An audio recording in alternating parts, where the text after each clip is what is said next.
Deus ele quer estabelecer ou renovar uma aliança conosco, uma aliança de unidade, uma aliança de eternidade, baseada na paternidade do Senhor.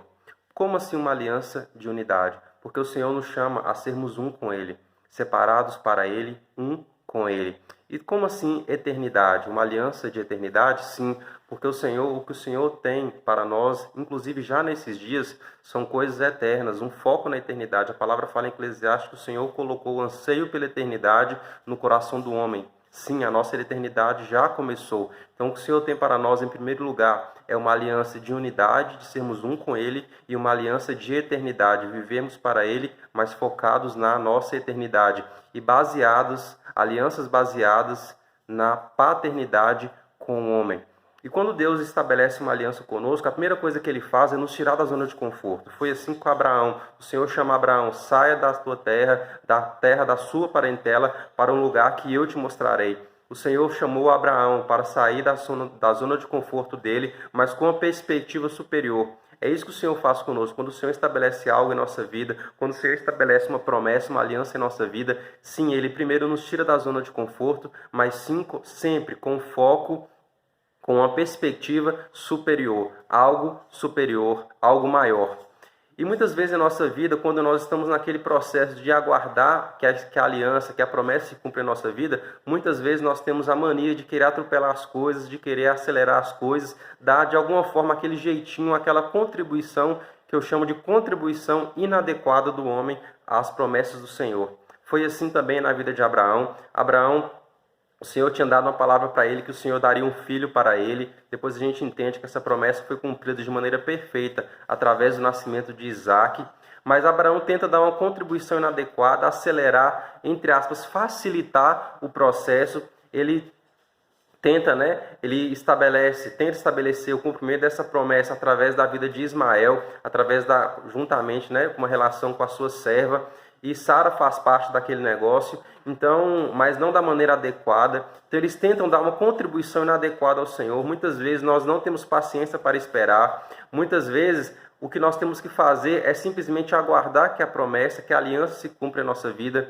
Em uma aliança, sempre vai ter a parte do homem e a parte do Senhor. A parte do homem é a parte natural, a parte possível. No caso de Abraão, o que ele teria que fazer era simplesmente permanecer fiel e obediente aos mandamentos do Senhor, circuncidar a sua casa e simplesmente depois esperar, aguardar. Ele errou, ele não teve paciência para esperar. E Ismael, quando nasce, depois Isaac nasce, a promessa se cumpre na vida de Isaac, mas Ismael traz grandes problemas para a casa dele. Foi um erro, ele tentou contribuir de maneira inadequada, quando a única coisa que ele precisava fazer era esperar e aguardar. Muitas vezes o que você tem que fazer, depois de fazer a sua parte, é simplesmente aguardar. Não é depois que ele constrói a arca, ele fica 7 dias dentro da arca, simplesmente esperando, sem fazer absolutamente nada, aguardando que a parte do Senhor seja feita, que era fazer a chuva cair. Então, queridos, entenda, muitas vezes o que nós temos que fazer é simplesmente aguardar o tempo perfeito do Senhor. Algo também que eu queria falar para você é que a aliança que o Senhor tem para a sua vida, para essa terra, a promessa que o Senhor tem para você nessa terra, não é maior do que o próprio Deus em sua vida. Não deve ser maior.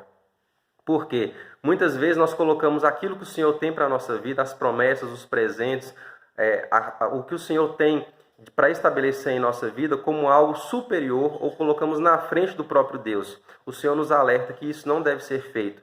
O próprio Deus, ele alerta a nação de Israel, antes que ela conquiste a terra prometida, que ela não colocasse aquela terra à frente do próprio Deus, porque seria o caminho para a destruição da nação de Israel, como nós vimos que realmente foi o que aconteceu. O próprio Deus pede a vida de Isaac a Abraão, e Abraão entende que a prioridade sempre tem que ser o Senhor. Abraão oferece o seu próprio filho Isaac em sacrifício. O Senhor vê o coração de Abraão. O Senhor vê que Abraão não colocou Isaac acima do próprio Deus. E o Senhor, assim, preserva a vida de Isaac. O Senhor vê o coração de Abraão, um coração completamente dedicado ao Senhor. Abraão, sim, tinha uma aliança com o Senhor. E por isso Abraão, ele ouve os segredos do Senhor. Quando o Senhor vai destruir Sodoma e Gomorra, ele fala: olha, acaso esconderei o que hei de fazer a Sodoma e Gomorra? Acaso esconderei isso de Abraão? Porque com Abraão eu tenho uma aliança. O Senhor revela os segredos dele para aqueles homens que ele tem uma aliança. A palavra fala em Salmo capítulo 25, o Senhor confia os seus segredos àqueles que o temem e os fazem conhecer da sua própria aliança.